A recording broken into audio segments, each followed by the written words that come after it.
பிள்ளைகளுக்கு தன்னம்பிக்கைக்கும் தலைகணத்திற்கும் உள்ள வேறுபாடு தெரியும். சொல்லிக் கொடுத்திருக்கின்றீர்களா?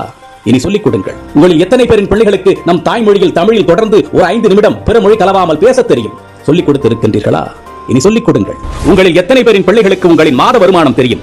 அதை கொண்டு எப்படி உங்கள் குடும்பத்தை நடத்துகின்றீர்கள் என்று எத்தனை பேர் உங்கள் பிள்ளைகளுக்கு சொல்லிக் கொடுத்திருக்கின்றீர்கள்? இல்லை என்றால் சொல்லிக் கொடுங்கள். அது தெரியாததால் தான் இன்று பல லட்சத்தில் வருமானம் ஈட்டியும் இஎம்ஐயில் வாழ்க்கையை தொலைத்து விழி பிதுங்கி நின்று கொண்டிருக்கின்றார்கள்.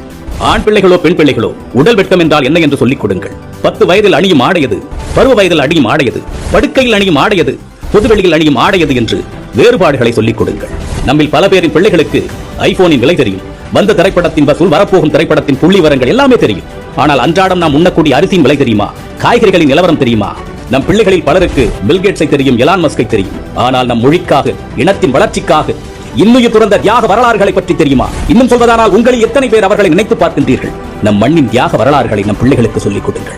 எப்பொழுதுமே உறவுகளை எதிரிகளாக மட்டுமே கட்டமைத்து அவர்களை மூளைகளை ஏற்றி விடாதீர்கள். உறவுகளை ஒதுக்கத் தொடங்குங்கள் என்று அவர்களுக்கு நீங்கள் சொல்லிக் கொடுத்து விட்டால் அவர்கள் வளர்ந்துவிட்ட பிறகு அவர்கள் ஒதுக்குகின்ற முதலாவது நபர் நீங்களாக தான் இருப்பீர்கள். வாழ்க்கை என்பது வெறும் கேளிக்கையும் வேடிக்கையும் பணம் ஈட்டுவதும் ஆடம்பரமும் மட்டுமல்ல, அது மன நிறைவாக வாழ்வது. அது எப்படி என்று குழந்தைகளுக்கு கற்றுக் கொடுங்கள். இந்த மனித சமுதாயத்திற்கு பெற்றோர்களாகிய நீங்கள் செய்யக்கூடிய மிகப்பெரிய கடமையை உங்கள் பிள்ளைகளை அறம் சார்ந்த பிள்ளைகளாக, அறிவார்ந்த பிள்ளைகளாக உருவாக்குவதுதான். அறிவு என்பது படித்து தெரிந்து கொள்வதல்ல, ஏடுகளில் இருந்து நாம் அறிந்து கொள்வதல்ல. நாம் கற்றுக்கொள்ளுகின்ற அத்தனையும் நமது புத்திக்குள் இறங்கி அது என்னவாக வெளிவருகின்றது என்பதை பொறுத்ததுதான் அறிவு. சிந்திக்க தூண்டுவது அறிவு. தன்னுள் எழும் கேள்விகளுக்கு தானே விடை காண்பதுதான் அறிவு. அப்படிப்பட்ட அறிவை உங்கள் பிள்ளைகளுக்கு வழங்குங்கள்.